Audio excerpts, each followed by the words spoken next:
Hi, Carole. Hello, how are you, Sarah? I am so well. Hi, everyone. My name is Sarah McNally. I'm the CEO of the People Brand Company and founder of Lady Boss Virtual. And I asked my friend Carole Burton to join me in a conversation if she would be willing. And she said, yes. Carole, would you introduce yourself? Of course. So my name is Carole Burton, and I'm with Radiance Resources and podcast host of the Radiance Real Talk. So Sarah asked me, and today is April 14th, 2021. We are both located in Minneapolis, Minnesota. And so we have experienced much that has happened in the past few days. And we wanted to come on real quick and share and have a real conversation and just talk. So Sarah called me, as she just said. So here we go. So I'm going to give the floor to Sarah. Yes, I called Carole because I wondered if she would be willing to have this conversation with me. She's been so gracious and willing to have conversations with me over the last almost year, 10 months. And what I have been experiencing as a white woman in the last 24 hours, again, being in Minneapolis, is having lots of conversations with different white people in my life, from clients, colleagues, friends, and a recurring theme around feeling the feelings, feeling the devastation, feeling the heartbreak, but in some of the language, though, having a sense of impermanence to it, almost like, this is so hard. Not necessarily I wish that it was over, but this is such a hard time in our city, as if there is a beginning and an end to this moment. Yeah. And the conversation I've been in, and not because I'm an expert in this, but because I'm in this work, is my feedback has been these feelings that we are feeling as white people. This is an expression of us being in the work. This is an expression of a global spotlight being shown on this time. Yes. And us feeling all of that devastation, but our BIPOC community has felt this, who are alive, that we are in relationship with, have felt this for decades and decades and decades. And so I kept feeling like I wanted to talk about this, that this is what the work is. And so if you are feeling called as a white person to be in this work because it is our work, then dig in, embrace it, put your seatbelt on, because it's only the beginning of our journey, because this is a long haul.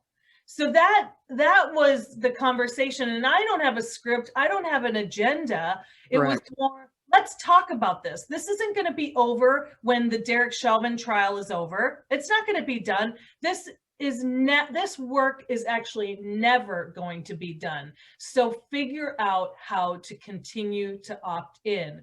And I look to you, Carole, because we've talked about some of these topics. You are a Black woman living in this world.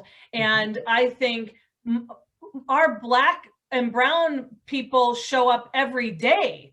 And not only have they experienced the trauma of just being a human being, but the trauma of being Black and brown in this world. And so I don't even have a question. I just wonder, what is your comment? I believe that we are at a place that you and I really talked about when we recorded a daily equity practice, right? That you all can listen in on the Radiance Real Talk podcast. And where we are right now really illustrates our introduction and our second episode, which talks about opting in as a choice or opting in as a commitment. I think that this is where the commitment comes in. Mm-hmm. This is where the scarcity mindset kicks in, Yeah. and where abundance can show up. And we are all vulnerable. And we are all impacted. So for me, when I hear white people say, I'm committed, and then I get the, I'm heartbroken, I feel, I'm asking to say, where's the we in that? Is the we a collective heartbroken, or is the we in the statement of commitment? This is also a new muscle for white people that, for the most part, is only activated when necessary. For Black people, this muscle is used daily. Some people would consider it as called resilience. You're so strong.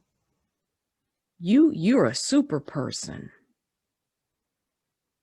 No, it's a daily existence.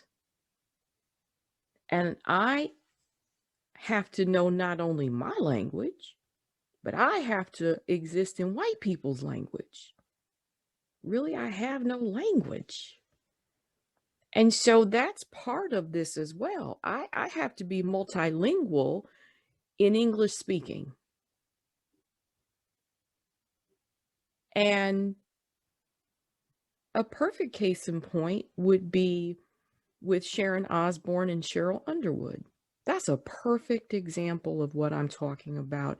If you really haven't sat down and looked at that video, not just the outtakes from corporate media or independent media or whomever, take a look at that segment in its whole self, the whole context. I ask for you to consider to do that. You actually saw Cheryl Underwood's head and brain literally traversing. She was literally translating language, but it wasn't English languages, it was emotional language. You literally could see her looking up in the air. She was literally forming every word, how she was going to say that word. That's what I mean by I talk about, let's call it resilience transition. We'll just make up a whole new term in this moment. That's what I'm speaking to. Mm-hmm. And that's what I do every day. That comes in when I'm dealing with any type of system or institution.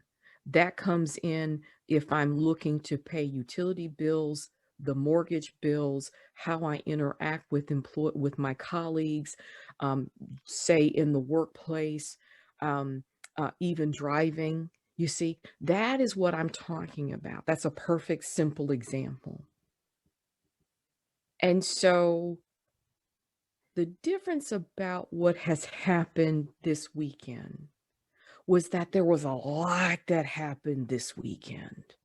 We had the revelation with the Virginia State Police and the second lieutenant, Nazaria, right? And we had there were 3 mass shootings that happened from Saturday to Tuesday.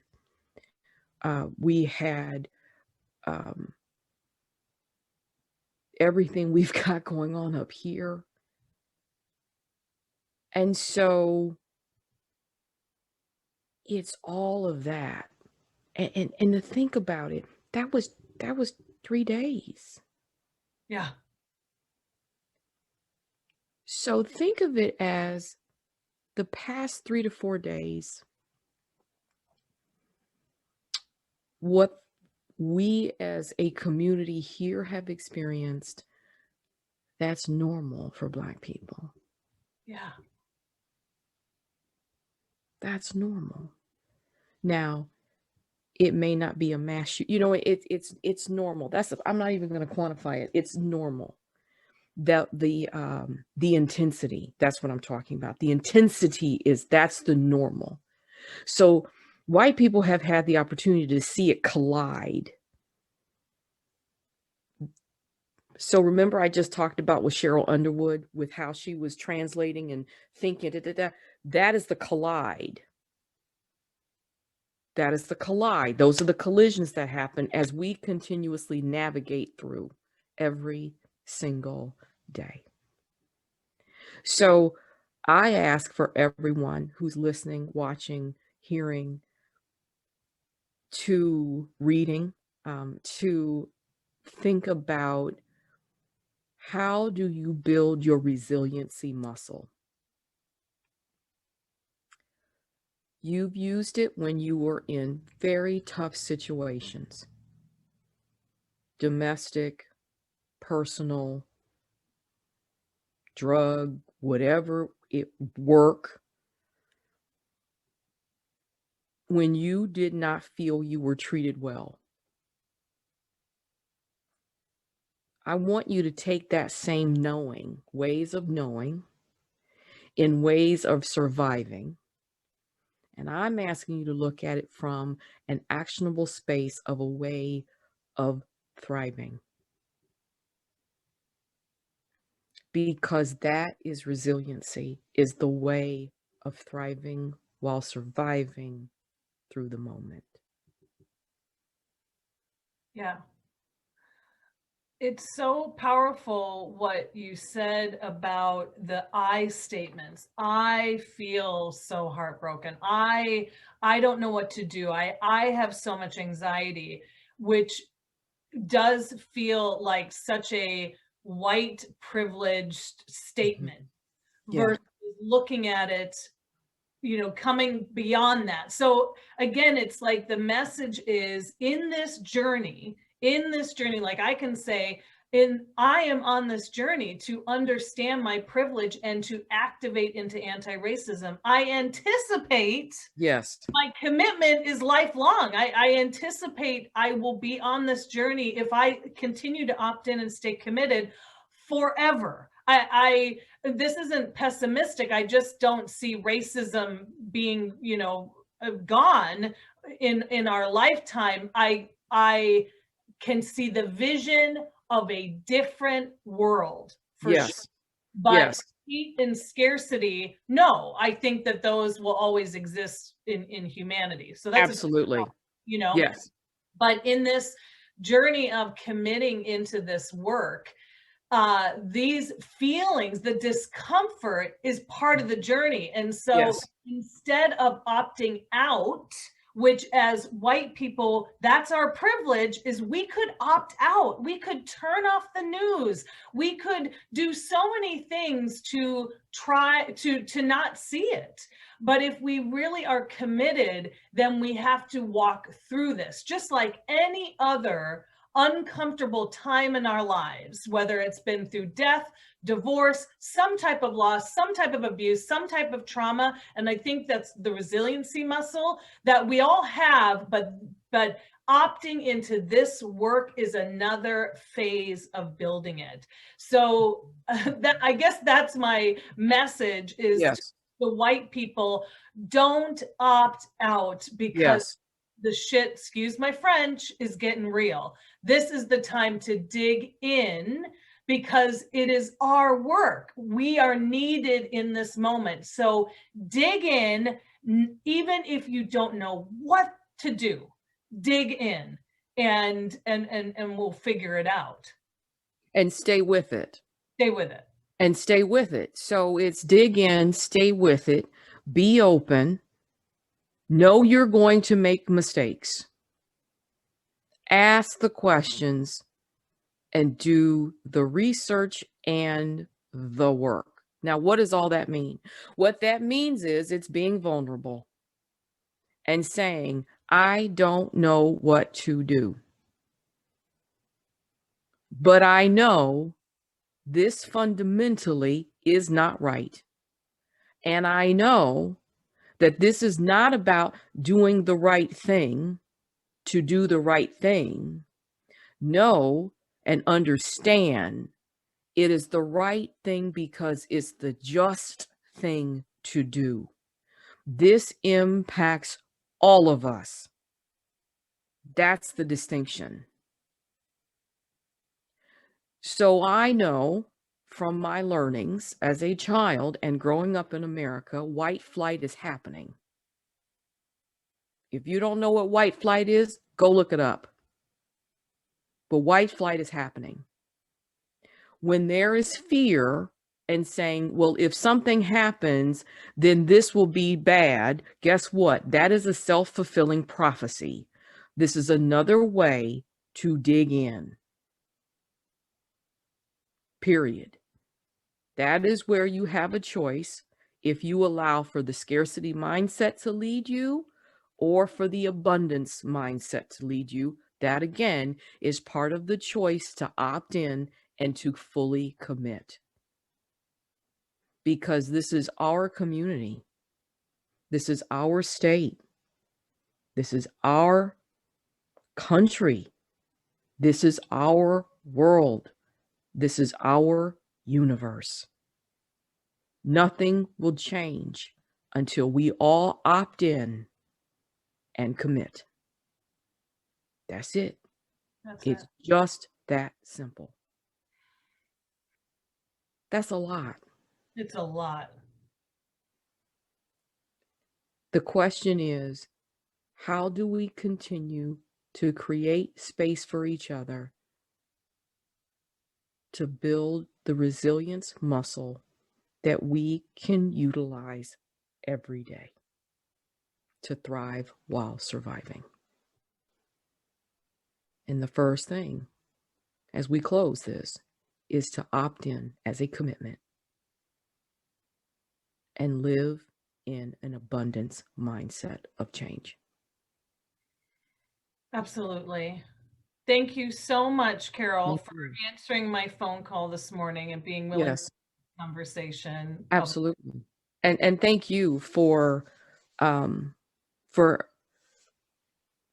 for knowing that you and I could have this conversation. That's what is great, is that because both of us are going through this. This isn't me, this isn't Sarah, it's both of us, hence it's all of us. So with that, we are going to launch this on all of our social media platforms. This will also be available on Radiance Real Talk. We will have the transcript up as well. And we want you all to engage with us. We want to hear from you. And we thank you for spending a few moments of your time in life, as we hope that this isn't a moment. This is the movement. Thank you. Thank you.